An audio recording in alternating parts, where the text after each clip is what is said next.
that a war on Iran is a real possibility. What kind of posturing do you think is going on right now with the election, Obama, Netanyahu? What should people be doing about this? Robert? Well, first of all, I do want to say that we have some common ground here that's very important. I'm not going to be a liar and say I'm never going to vote for the Democrats again. If I were in Massachusetts, I'd be actively working in Elizabeth Warren's campaign because I think she exemplifies an honest position, extreme integrity and clarity on this economic crisis. I would do it with enthusiasm. If you have any relatives in Massachusetts, they should be out there walking precincts for her. There are people that we have in this state that represent us and who are Democrats that I do respect. As I said, I contributed to Dennis Kucinich's campaign, spoke for him at a fundraiser at Stanley Scheinbaum and Betty Scheinbaum's house. So I don't know. True confession, I once actually ran as a Democrat, a seat that in Oakland that Ron Dellums then had and as Barbara Lee has. So I'm very proud of that, what we did to the Democratic Party there. But I also ran as an independent in the state in a much more full-on effort. So I don't think that should be the touchstone here. I think what we should talk about is what you're getting at, which is the integrity of the position. And anybody who comes along and wants to rationalize going to war in Iran, the specific question, as they did with going to war in Iraq, want to lie about this waste of human resources, physical resources, this incredible tissue of lies that they weave for these things. Denying all previous history, denying any role that the United States had in Iran, insisting on denying any complexity of any kind, and actually producing the exact opposite result of what you want. We went into Iraq, and what did we do?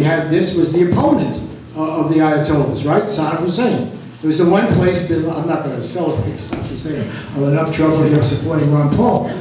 But Saddam Hussein, was the guy, Al-Qaeda couldn't operate in Iraq, right? We smashed them.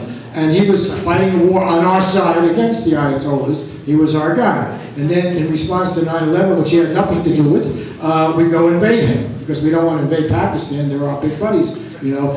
So we invade him. We don't want to invade Saudi Arabia, where 15 of the 19 hijackers come from, so we go in there. What do? We overthrow Saddam Hussein. We don't get this great democracy we're supposed to be getting. We get a pro-Iran government in Iraq. The main reason the U.S. government cannot move against the Ayatollahs is there'd be absolute chaos in Iraq. I mean, there's no question about it. These people live their lives in exile, that we put in power, and everybody knows it'd be totally counterproductive, but we're meddling once again. I think what Cynthia said should really be the touchstone here, which is, do they stand for peace? Do they stand for economic justice? I'm talking about anybody who speaks to you, anybody who pretends to be a leader, anybody who has a position. Where are you on these critical issues? Do you feel the pain of people in Riverside, California, who've worked cleaning those office buildings all over the state, and they go back to Riverside buying this home that people conned them into, and now they're losing it? Do you feel their pain? Do you care about the people who can't find jobs, even though you happen to have a tenured position, or you have a job at the city? I live downtown here in LA. The people working in most of the state, city, federal offices down here, they go to good restaurants. I go to good restaurants. I'm not going to lie about it. But so they don't feel that pain. We have some little furlough layoffs and everything like that, but some people, it was true in the Great Depression. There were some people not doing badly, and others really hurting. So the real question to be asked is, are we addressing the serious grievances in this world and here? And I'm sorry I left out my key example. I stupidly worked on this long speech and have it in my pocket. But I do want to make a critical point about what I think is happening, and the thing I set up before about the multinational corporations in this world that we're in. And I would revolve it around three words: Google, Facebook, and Apple. And what you're seeing is the real struggle right now. Today, Apple came out with revised iPad. But for the first time, people are actually asking questions. How are these iPads made? You know, Barack Obama had held up Steve Jobs, just a great job, but Steve Jobs didn't create jobs here. You know, what are these jobs that have been created? Is it a human right to be in the union? We're talking about human rights around the world, and Chinese workers have the right to organize. I was in Vietnam, supposedly a communist country, and I went to the Nike plant. I went to these different plants. People were arrested if they try to have a protest. Okay? So when we talk about human rights, are we talking about the right of people to organize, to redress grievances? Are we talking about the right to form unions, to speak up, to not be fired, to not have child labor, to not be exploited in that way? It's absolutely critical. Google and Facebook, they don't create jobs. What they do is sell our privacy. That's what they're about. There's a lawsuit right now. And they're treating these companies this time out, they're virtuous capitalist companies. They're not. And so it seems to me the struggle right now has to be over how do we comprehend these things? And here I agree with Cynthia. I think you have to return to some core principles of fairness, justice, you know, equality, and then you say, okay, where are the people championing? I do want to disagree on one point. Maybe this will blow me out of the water here. I think it's very easy, I'm not saying you're doing this, it's very easy to, trust me, I know how to pander to, I know how to say what people want to hear. You know, I've been around the block. But I want to tell you something. Feeling good in Topanga is not the same as feeling good in large parts of America, okay? It is not a satisfactory political posture. It really is not. It may get you through the night. You know, it may make good conversation. What is it, Rocco's down the street there and everything. But the fact is that this is not America. It's a wonderful place, but it's not America. And right now, there's people really hurting out there, and we have to address those grievances. Okay, now if the Greens can do it, don't get me wrong, if the Greens can do it effectively, if there are green voices organizing, just as, you know, what was Occupy? Was it an anarchist movement? Was it a green movement? Was it just individuals? It is Occupy. Okay. I'm sorry, what? What is? Great, Marian's here. But the point is, we applaud it and should applaud it because it broke through. If the Greens, Ralph Nader at one point in his life did break through. It's been a while. Okay? So what we have to look for are results. What works to raise the issues? When Marcy ran against the war machine, that broke through. There's somebody raising her voice, saying, no, it's not enough to be this great liberal Democrat because you're with the war machine. You know, it's not enough. And she raised those issues. So what I'm saying is, instead of getting divided over whether you're with the Democrat Party, the Greens, or what have you, you know, let's talk about what message are you carrying. What are you saying? Are you shutting up to be convenient to the party?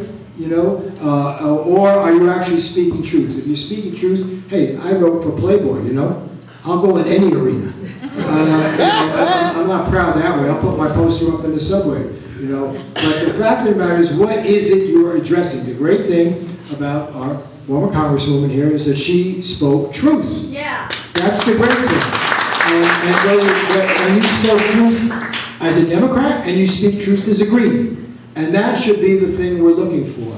And we can disagree about the particular way of advancing the struggle. Right. I want to say something, and that is, I just wanted to say what's important to me. And ending the U.S. participation in wars, that's important to me.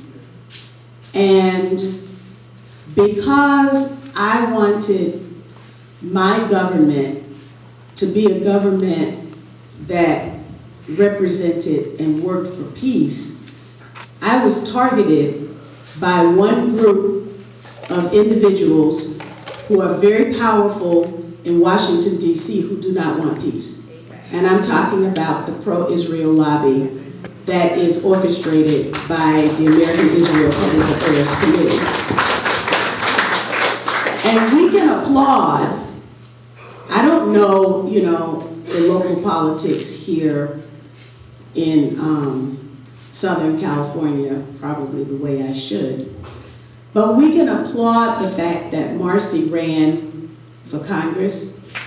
But were it not for the tentacles of AIPAC and the pro-Israel lobby, Marcy should have been sworn in as a member of Congress.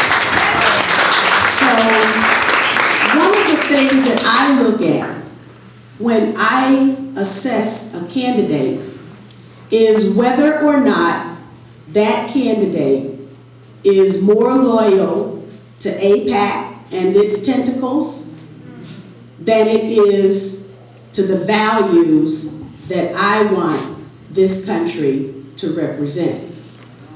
And so if we use a different standard, it's very easy for one candidate to be very good on one issue. In fact, it's probably good for one candidate to be very good on many issues. But what is the core issue? That's something that each of you will have to decide for yourselves. But I've decided that I don't want any more war criminal presidents.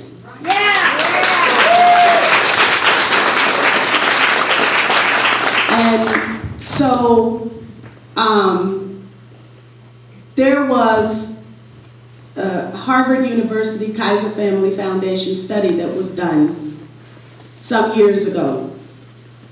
The study looked at what white attitudes are to black issues in this country. And basically what the study found was that white people don't really know what black issues are in this country. For example, how many people have heard the name Trayvon Martin? 1, 2, 3, 4, 5, 6, 7, 8, 9. Trayvon Martin was in his family's neighborhood, which was a gated community, and he was killed by the security guard who presumed that he didn't belong there because Trayvon is black and the community is not a black community. So now I did some searching because I wanted, if we're going to have a real talk about how we can have a movement in this country that is going to bring people together, then it's vitally important that people understand how people have to walk in this country, in this community.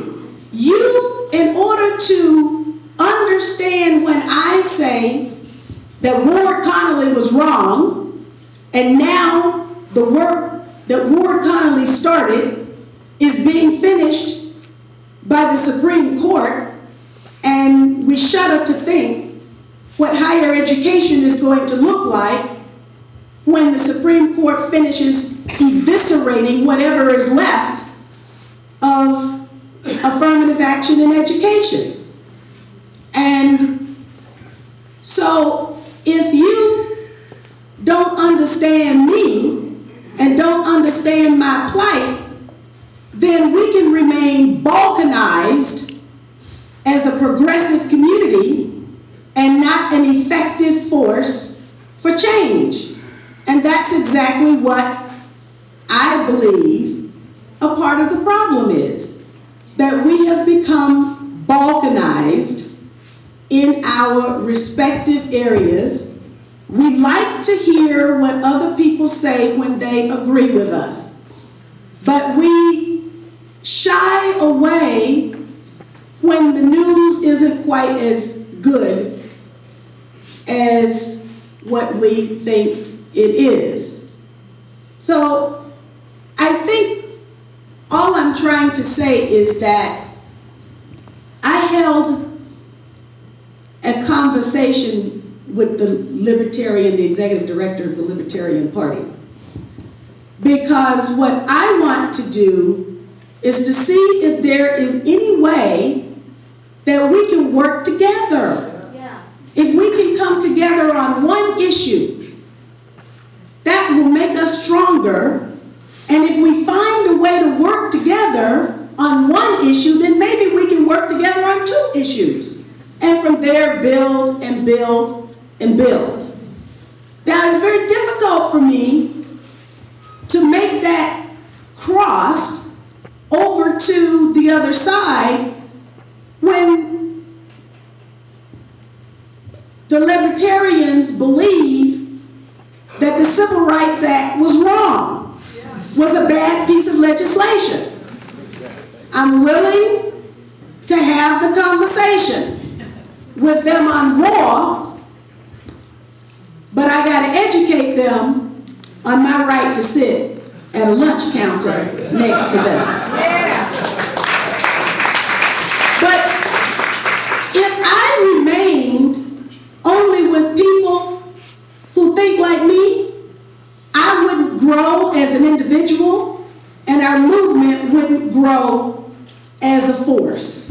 Right. So we have got to do some heavy lifting, and we've got to get outside of our comfort zone.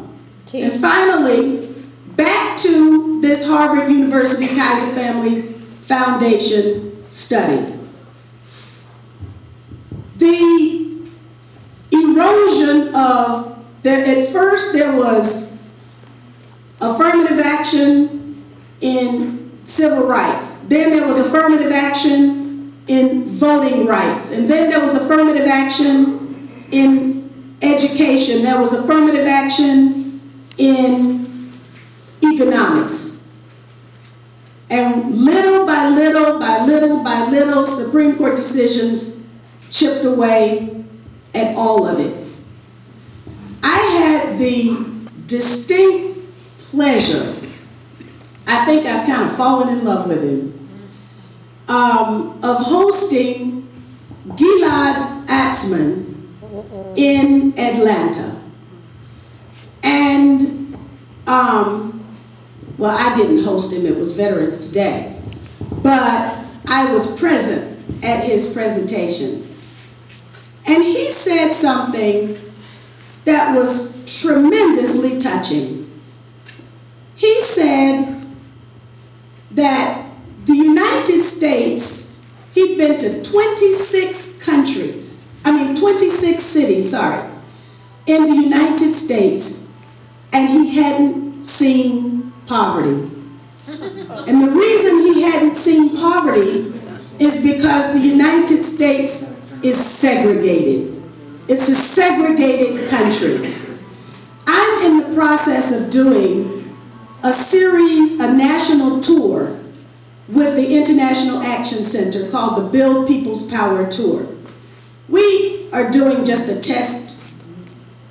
I will be, actually on the 18th, I will be at USC for the Los Angeles version of that. We started in New York, standing room only, then went to Philadelphia. People didn't want to leave. Then we went to Baltimore. And in Baltimore, that was the most touching, because the problems that people are facing, if we really care about the people that we say we care about, we got to know them. And there was an 18-year-old boy, young man, who got up and spoke eloquently, and he was homeless. He didn't know where he was going to sleep that night. So immediately our theoretical, intellectual discussion about politics in the United States turned into how can we secure this young man tonight and for his future nights. That's what we have got to do. And so I guess maybe I'm making a plea to go into the unfamiliar, and it's okay. That's why I say, I hold this, and I say that it's okay to say it incorrectly. I'm going to be testifying at the in Canada, who had tenure, and he was fired, even though he had tenure, for supporting the black students and the students of color who felt that they were being discriminated against. And the university went and got a black person, a black professor who is not yet tenured, to write a scathing report against the students. And the white professor came to the students' rescue. And now that professor is being sued in court, so I'm going to be an expert witness for the professor. So the paradigms, they all have changed. And that's why it's important for us to see what's in a person's heart. This professor called the black professor acting like a house Negro. So my role in the court is going to be defined what a house Negro is. And I think we've got a lot of experience with that down here. But anyway, I don't want to go into too much, but I just think that there are certain things we have to do, and there's certain things we have to say, and there's certain things we have to talk about if we're really going to be authentic. And authenticity is the only way that we can come together and see each other's humanity and then build a movement to get rid of the tyranny of the 1%. I do want to respond. And, we all want to be authentic, and we all want to hopefully have good hearts. That doesn't mean we always agree. And I'm not going to defend AIPAC and everything it does, but I must say AIPAC's position on going to war, or if you think of their position with Iran, was rejected by Barack Obama. That's just the reality.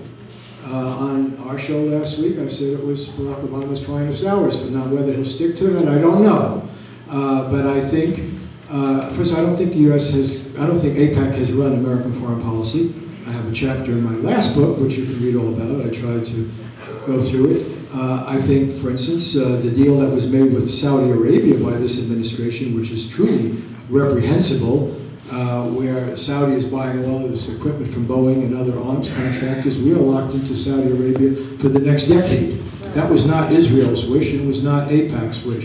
That was done because Boeing and the other defense companies wanted these contracts.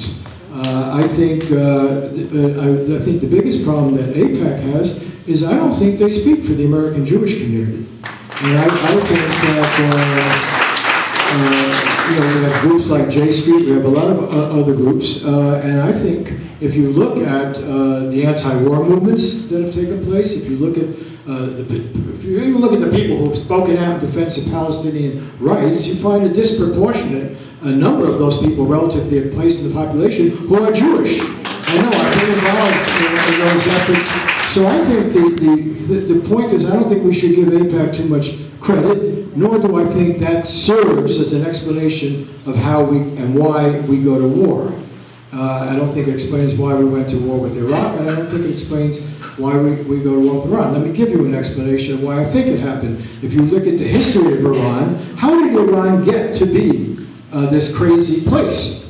It's when we... Hello? Good.